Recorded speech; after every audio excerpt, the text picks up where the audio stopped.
So, we all know Fall Guys fell off and died, and it appeared to die at its own hands, suffering under corporate greed in these horrible waiting times. I mean, you watch the game load longer than you're actually playing it. But after a little more research on the autopsy, what if I told you it wasn't just by its own hands? No. It was murder!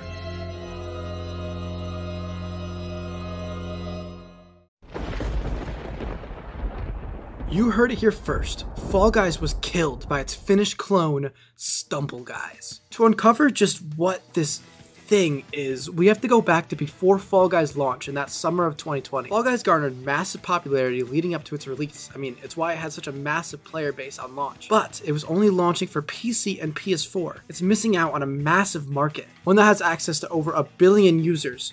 Mobile. Enter Cited Games.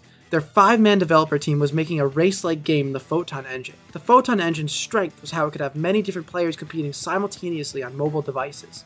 I mean, their tagline is multiplayer game development made easy. The developers behind this engine pushed for Cited to make a, quote, Fall Guys inspired game, and according to one of the developers, the first version of Stumble Guys that got launched, I think it was made within 3 weeks.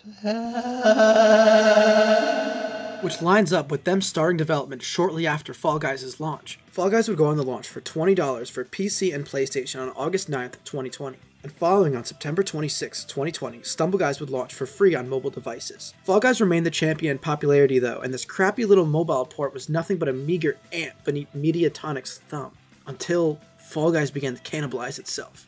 If you watched the last video, you know the full story, but basically, Fall Guys couldn't keep up with frequent quality updates and devolved into a free-to-play loading screen. Stumble Guys, on the other hand, with such bare-bone aesthetics, it could easily keep up with fast-paced updates, and the success it speaks for itself. 2 years after launch, the original developers sold Stumble Guys for an undisclosed amount of money to a US-based studio, Scopely Games. In that same year, Stumble Guys was the second most downloaded game of the year, only being beaten out by Subway Surfers, with a whopping 265 million downloads. In September of 2022, Stumble Guys had 20 million active daily users and garnered a total revenue of $60 million just 2 years after launch. So what is Stumble Guys? I probably wouldn't be making this video if I didn't receive so many comments talking about Stumble Guys, like some of these. Bro, Fall Guys was so peak, bro. When I found Stumble Guys, I didn't expect it to be as good as Fall Guys, but here we are now. You know what's taking over Fall Guys? Stumble Guys. Freaking Stumble Guys! You know, Stumble Guys got the formula down. Let's see how it goes. Yeah, there's an odd mention of Skyward Sword, considering that game is over 10 years old. Skyward Sword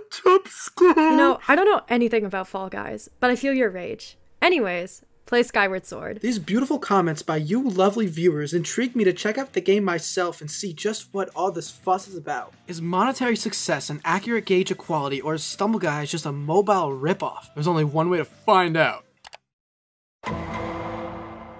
Stumble Guys is a 32-player battle royale where you take your Stumbler and compete in platforming rounds. You either survive or race, and yeah, man, it's Fall Guys. We've been over this. Their one strength is the length. Races are really short, which makes sense seeing as it's formatted for mobile, so matches can be wrapped up within 6 minutes. This is the aspect where Fall Guys fell on its face. That damn waiting. 32 players works for this format. It's how Stumble Guys has been since the start with 32. The 32 player count is something that Fall Guys adopted much later in its life. So overall, there's quick matches and minimal... Is that fucking Mr. Beast? What the hell? Quick matches and shorter wait times is what makes Stumble Guys succeed on paper. As to the rounds themselves, and all I gotta say is this game really does feel like it was made within 3 weeks. I can't believe I'm saying this, but Mr. Beast's Disco Party was probably the best round that I played. All the race modes I played, they were and basic. They felt like races against myself because you can't interact with the other players at all. This was a problem that Fall Guys had later in its life. Unlike Fall Guys, however, the format is uniform for every match. You start with 32. Do a race, half at the 16. Do a race, half at the 8. And the final round is survival for the win. Including every match that I played in full, I averaged at around 6 minutes. While I do give respect to the format, what this game sorely lacks is polish. Stumble Guys looks like it's held together with craft sticks and glue, and don't worry because it plays like it as well. There are 2 music tracks in the whole game, the menu and the race theme, and they are the most grating, poorly made pieces of music I have ever listened to. And they loop after like 30 seconds. Let's see, I clipped through the map a couple times, and the physics, they simply don't make sense. Controlling your character overall feels like garbage. He is slippery and imprecise. All obstacles, even if you tap them, will send you flying out and into a crippled state. Diving is different, it's momentum based, but there's nothing for you to get a significant amount of momentum on because everything just cripples you. And the first challenge you have when opening the game isn't the game itself, it's finding out where the play button is because it's muddled up by so much garbage. And every button that suffocates that play button is a greedy, filthy microtransaction. What a filthy, scummy game. This might be more predatory than Fall Guys. So the V-Bucks equivalent in this game are these gems. Just like Clash of Clans, and also for $8, you can get one skin. But if you want to roll your gems, you have the chance to get a multitude of skins from a wheel. Introducing gambling to our youth is great, thank you Stumble Guys. What I will simply never get is this game's popularity and how it garnered so many collaborations because of it. If you ever wonder how Mr. Beast got all his money, it's from Stumble Guys funneling him millions of dollars. His brand and likeness, it's plastered everywhere. And after doing a little digging, he's also all over the social media where you can get various Mr. Beast skins or use Mr. Beast branded cannons. Toolkit, there's things like the Panther cannon, this giant propeller, and even lasers. You can even put 7 giant cannons in a row and just fire them.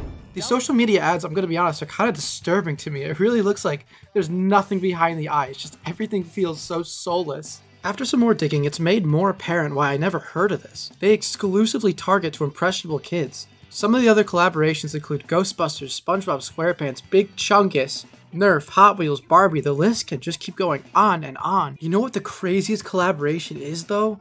It's Burger King. I'm not talking in the game. In Latin American countries, they had Stumble Guys trading cards you could get with purchase at Burger King. The sheer magnitude of this franchise just completely flew under my radar. With all this said, Stumble Guys made one thing clear. The money comes first. This game on hand is merely a means to host more wacky collaborations. It's so sad to sit by and watch as Stumble Guys, a soulless, money-grubbing clone brought into this world to squeeze the most money out of mom's credit card, leaps over Fall Guys' lifeless corpse in 2024. All these collaborations they push, it's indicative of what Stumble Guys truly is. A filthy parasite that attaches itself to other IPs to piggyback off of their success and masquerade the grime that lies underneath. Stumble Guys is not a video game, it is a product. So now it's all got me thinking, was Fall Guys ever a good game to begin with? I mean, look at their mountains of collaborations and their abandonment of this live service disaster. Are they really that different? It's hard to look through the muddied waters that once was, but I believe it was something that had a heart and soul behind it. I mean, a new IP couldn't have been such a smashing success without soul. Polished behind the physics, it's something that I took for granted, as well as that magnificent Season 1 soundtrack. As for modern Battle Royale genre type of games, with how monetization works, maybe Fall Guys should stay buried so it doesn't continue soiling the memories that once was. This goes to say, however, that something as predatory as Stumble Guys should also be buried right next to it. It sucks to sit by and see that the most popular video games nowadays are these freemium model type games with their bright lights and shiny colors, all of them trying to be pop culture centerpieces, merely generic vessels for a more successful IP to paste over the hollow bones that lie underneath. So, if there's one thing you should get out of this video, it should be to play a good game instead. I just wrapped up Skyward Sword. That's a magnificent experience I recommend. I finished up Metal Gear Rising. That is a masterpiece all around. There's a much wider world of entertainment out there that you can't keep letting these live service games hook you in every last dollar to your name. Thank you for watching and please subscribe, please.